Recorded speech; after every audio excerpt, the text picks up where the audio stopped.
Bai FCC Lingomba likelama nzinga ya mokonzi ya kala Joseph Kabila balengelaki kokita balabala pona kopesa maboko na mbulamatari na ba institution pe na buku likonzi botamboli bwango bozali pe pona kotelemela bokabwani ya mboka kolanda Kabila nzike pe koyinana UDPS Lamuka pe ba mouvement citoyen batambolaki mposo moleki pe ya mbona yango pona kotelemela Ronsar Malonda na CNI.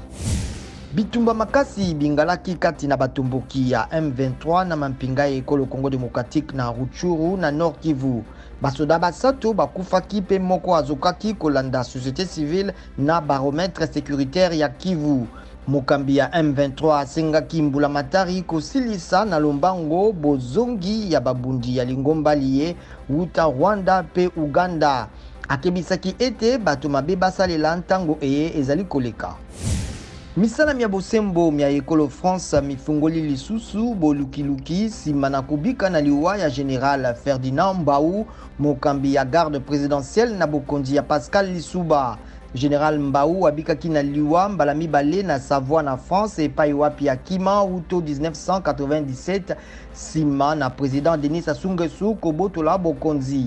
Na 2018 tribunal ekataki ete ekokite kokoba kolandela likamboli yango.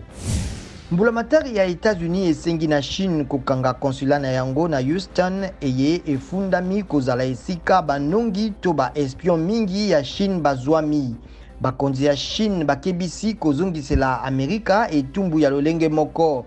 Matata mazali kati na Chine na Amerika pona makambo mingi kati na yango bokengi pe makoki mabomoto.